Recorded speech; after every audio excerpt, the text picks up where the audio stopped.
بسم الله الرحمن الرحيم لا حول ولا قوة إلا بالله العلي العظيم الحمد لله رب العالمين وصلى الله على سيدنا محمد وآله الطيبين الطاهرين اللهم أخرجني من ظلمات الوهم وأكرمني بنور الفهم اللهم افتح علينا أبواب رحمتك وانشر علينا خزائن علومك برحمتك يا أرحم الراحمين.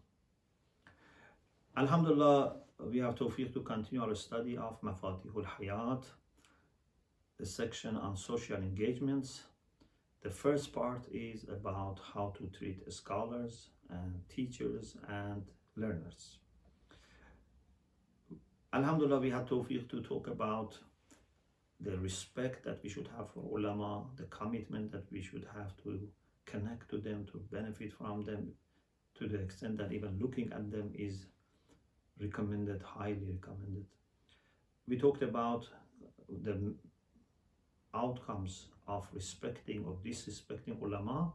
Now the heading is you have to be careful about ulama who are not pious, ulama who are attached to dunya, ulama who are interested in fame and position. You have to be careful about them.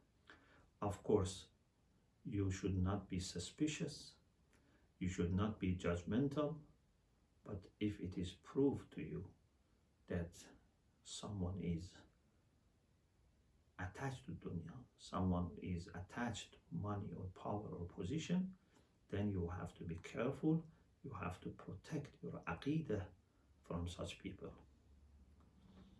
Rasulullah sallallahu alaihi wasallam said, Al-fuqaha'u umana'ur rusul. Fuqaha are trusted by the messenger, they are the trustees, means Rasul, the messengers trust them, they are trustees of the messengers. But ma lam yadkhulu fi dunya, as long as they have not entered dunya. Of course, as you know, dunya is not the physical world, it's not this world. Dunya means being attached to this world, seeking your aims and pleasure in this physical world only. This is dunya. So, قِيلَ يَا رَسُولَ اللَّهِ, those who were there asked, O Messenger of God, وَمَا دُخُولُهُمْ فِي الدُّنْيَا, what does it mean to enter dunya? You said they are trustees of the messengers unless they enter dunya. What does this mean? Rasulullah said, اتباع السلطان فإذا فعلوا ذلك فاحذروهم على دينكم. To follow the king, to follow those who have power. Alim should not follow except knowledge and except ulama who have knowledge and piety and are senior, higher than them. But to follow someone who has power for the sake of power, to follow someone who has money for the sake of money, no, this is not the job of an alim. If Rasulullah says, if you see they follow sultan, they follow those who have power, the king, etc., فَحْذَرُوهُمْ عَلَى دِينِكُمْ, then you have to be careful about them with respect to your faith. Don't let them affect you. Don't let them deceive you with their misinterpretations. Isa alayhi salam, Jesus, ala nabiyina wa alayhi salam, said, إِنَّ شَرَّ النَّاسِ لَرَجُلٌ عَالِمٌ آثَرَ دُنْيَاهُ عَلَى عِلْمِهِ. The worst people are those who raise dunya above their knowledge. If an alim prefers money to ilm, prefers power to ilm, means he has underestimated ilm and has done zulm, injustice to ilm. فَأَحَبَّهَا وَطَلَبَهَا وَجَهَدَ عَلَيْهَا. He has raised dunya over knowledge, therefore loved dunya, has been seeking and looking and searching for dunya and made his utmost efforts for dunya. حتى لو استطاع أن يجعل الناس في حيرة لفعله. If he was able to leave people in confusion, people are in need of his guidance, his teaching, but he's after dunya. Either he's doing, business, either he is, giving priority to people who give him more money. He's not thinking, where is his responsibility, where he can be most useful. No, he's trying to see where dunya is more available to him. This is what Isa alayhi salam says, make a person sharran nas, the worst people. وَمَا ذَا يَوْقَنِي أَنَ الْأَعْمَى سَعَةُ نُورِ الشَّمْسِ وَهُوَ لَا يُبْصِرُهَا كَذَلِكَ لَا يُغْنِي أَنَ الْعَالِمَ عِلْمُهُ إِذَا هُوَ لَمْ يَعْمَلْ بِهِ. If someone is blind, would not benefit from the light of the sun. Of course, someone who is blind is not, responsible, no one blame him, but cannot benefit from the light of the sun. An alim who is not practicing, who is not acting upon knowledge, is blamed, cannot benefit from the light of his knowledge, and is blamed because he was able to benefit. If you are blind, you are not blamed. It's not your choice. Unless you made yourself, deliberately blind. You were not careful about your, for example, eyes, or, you did something wrong to your eyes. That's another issue. But physical disabilities are not problems that affect someone's piety, morality. But spiritual disabilities, spiritual problems, disease, are things that are in our hand. So such alim would not benefit from the knowledge and the light of the knowledge if doesn't act upon them. Another hadith from Isa alayhi salam, ad-dinar da'ud-din wal-alim tabibud-din. Very beautiful. He says dinar is golden coin. Means money, basically. Money is da'ud-din. The problem that happens to religion and religious communities is what? Is hubbud dunya, money. Going after dunya creates all the problems. Hubbud dunya ra'su kull khatiya, as we have in hadith. Excessive love for dunya or attachment to dunya is the root, the foundation for all problems. So Isa alayhi salam says, ad-dinar da'ud-din. This is the problem, this is the illness for faith. And then he says, وَالْعَالِمُ طَبِيبُ الدِّينِ. Alim is the physician. Alim is the one who helps us with treatment, with healing our problems.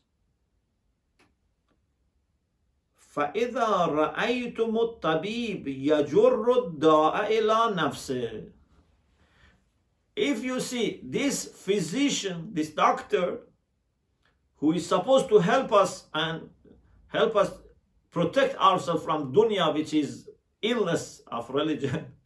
You see, he is bringing dunya to himself. Means he's bringing that illness to himself. His role is to help us protect ourselves from hubbud dunya as a virus. Hubbud dunya is virus. Alim helps us to protect ourselves, and if we are affected, to treat. But if you see this alim is bringing this virus to himself, he's after dunya. Fattahimu.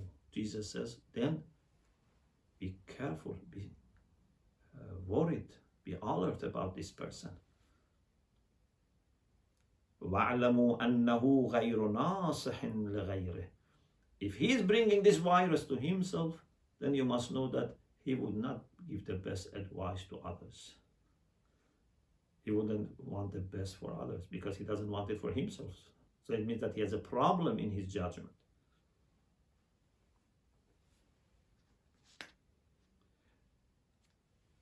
Imam Baqir alayhi salam said, you must be careful about two groups of people. إياكم والجهال من المتعبدين والفجار من العلماء فإنهم فتنة كل مفتون. There are two groups of people that you have to be very careful to avoid them. There are people who are worshipping, but they are ignorant. They are confused. So they are jahil, but they are abid. They do lots of ibadah. They are very frequently, found in masjid, in everywhere, but they are not learned. You shouldn't take advice from these people just because they do ibadah. They must have also knowledge. On the other hand, you have to be careful about ulama who are fujjar, ulama who are sinful. They have knowledge, but because they are sinful, they may not give you the best advice. We need people who are pious, who do ibadah and have knowledge.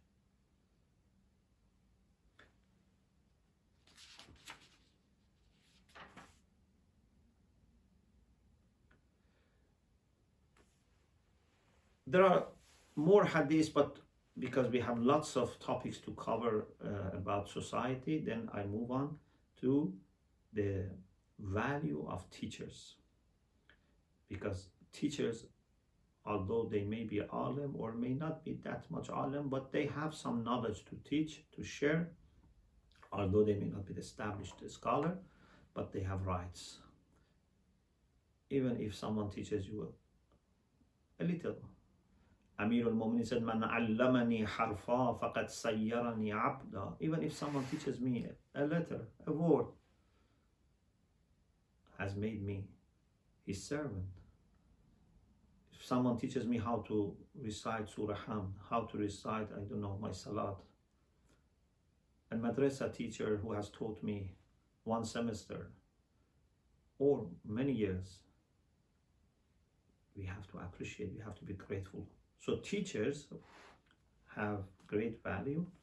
Rasulullah sallallahu alaihi wasallam said, Allahumma arham khulafai, Allahumma arham khulafai, Allahumma arham khulafai. 3 times he said, Oh Allah, please have mercy on my successors. قِيلَ يَا رَسُولَ اللَّهِ مَنْ خُلَّفَاؤُكَ. Then it was said, O Messenger of God, who are your successors? This hadith is in Al-Amali by Sheikh Saduq, and Ayatollah Jawadi Amali quotes it here. They ask, who are your khulafa? Khulafa is plural form for khalifa. Who are your successors? قال الذين يبلغون حديثي وسنتي ثم يعلمونها أمتي. Those who spread, who deliver my sunnah, my sayings, and then teach my ummah. Teachers of ummah, those who have learned the sunnah of the Prophet, the sayings of the Prophet, and teach others. So they are mu'allim, they do ta'lim of ummah. These are the successors to the Prophet. Yes, we have, some khulafa who had power. We had different dynasties, we had different, caliphates. We had Umayyads, we had Abbasids, many. That is a different story. But true successors to the Prophet, in the first place, are imams, infallible imams, who have inherited the knowledge of the Prophet, and they are infallibles, and then under them, through scholars who have inherited the knowledge through Ahlul Bayt alayhimus salam, and have dedicated themselves to preserving this knowledge and sharing it with other people.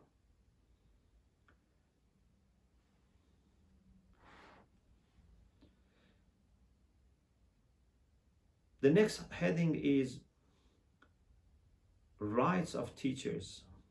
Imam Zainul Abidin alayhi salam, in his essays on the rights, in his Risalatul Huquq, he says, وَحَقُّ سَائِسِكَ بِالْعِلْمِ التَّعْظِيمُ لَهُ وَالتَّوْقِيرُ لِمَجْلِسِهِ. The right of your teacher is to respect him and honor the majlis, the gathering that he is there.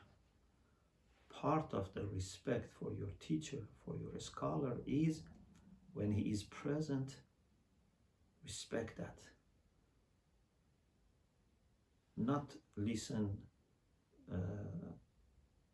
to that alim is not respect. Or talking to someone next to you is not a respect. Checking your mobile is not a respect. Talking to someone else is not a respect. As much as possible, you should respect the alim and respect the majlis of alim and majlis of your teacher. وَحُسْنُ الْإِسْتِمَاعِ إِلَيْهِ. Listen well to your teacher. وَالْإِقْبَالَ عَلَيْهِ. And welcome.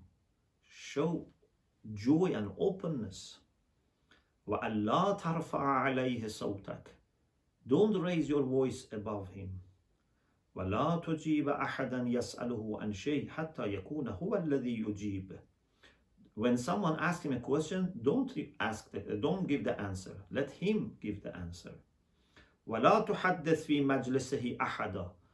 Don't speak in his majlis to someone else. وَلَا تَغْتَابَ عِنْدَهُ أَحَدًا. You must never do ghaibah, but especially don't make ghaibah in the presence of your teacher. وَأَن تَدْفَعَ عَنْهُ إِذَا ذُكِرَ عِنْدَكَ بِسُوءٍ. And if your teacher is absent and someone is mentioning him in a bad way, don't let this happen. And if it happens, stop it. You must defend your teacher. Try to mention something good about your teacher. If they have said something, defend and say something to compensate. وَأَن تَسْتُرَ عُيُوبَهُ. Your teacher is not ma'asum, maybe has some problems. You should cover the problems of other mu'mineen, but especially your teacher. وَتُظْهِرَ مَنَاقِبَهُ. But he has merits. Spread, disclose, share those merits with other people. وَلَا تُجَالِسْ لَهُ عَدُوًّا وَلَا تُعَادِي لَهُ وَلِيًّا. Don't choose as your friend the enemy of your teacher. If someone has some problem with your teacher, don't choose him as your friend. And if someone is his friend, don't fight the friend of your teacher. فَإِذَا فَعَلْتَ ذَلِكَ. If you manage to do these things, Imam Sajjad says, شهدت لك ملائكة الله عز وجل بأنك قصدته. Very beautiful expression. If you observe these rights of your teacher, then the angels will bear witness that all these years or months or whatever time you have spent in learning from this teacher, you have been seeking Allah subhanahu wa ta'ala and nearness to Allah subhanahu wa ta'ala. إِنَّهُ قَصَدْتَهُ بِأَنَّكَ قَصَدْتَهُ. They bear witness that you have made qasd of Allah subhanahu wa ta'ala. Means your interest was pleasing Allah. Your intention was seeking nearness to Allah. You didn't have any impure intention. وَتَعَلَّمْتَ عِلْمَهُ لِلَّهِ عَزَّ وَجَلَّ لِلنَّاسِ. And you learned knowledge from this teacher because of Allah Jalla wa Azza Smuh. May his name be glorified and his name is, raised, not for the sake of people. So, if you learn and you don't show respect to your teacher, you have to doubt your intention. Love for Allah, love for knowledge, love for teacher, love for ulama, they are separate. They are not something that you can separate. They are well connected, interconnected. And then about what is the reason for disregarding teacher. We have only one hadith and we finish this session. Rasulullah sallallahu alaihi wasallam said, ثلاثة لا يستخف بهم إلا منافق. There are three groups of people that no one other than hypocrites would underestimate. One, ذو شيبة في الإسلام. If someone has become old, his beards are white, hair is white, maybe a woman, maybe a man, but they have spent their life in faith, no one would humiliate them, insult them, underestimate them if he's a believer.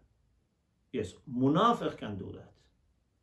Number two, wa imamun muqsid. If there is a leader who is just, you have to respect. How can you insult a leader who is just? Number three, wa muallimul khair. The one who teaches good things. No one can underestimate such mu'allim except someone who has some branch of hypocrisy, some nifaq. Is not honestly believer. Is not an honest believer. So, alhamdulillah, we managed to study some other aspects of the rights of teachers and scholars.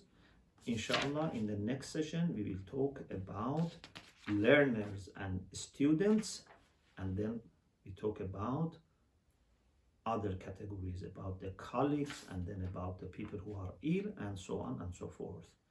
May Allah subhanahu wa ta'ala accept your a'mal and du'as in this holy month of Ramadan, and may Allah inshallah give quick shafa to all people who are ill, and may inshallah Imam of our time be pleased with you and include you among the people who prays for them every day in this month of Ramadan. Alhamdulillah Rabbil Alamin.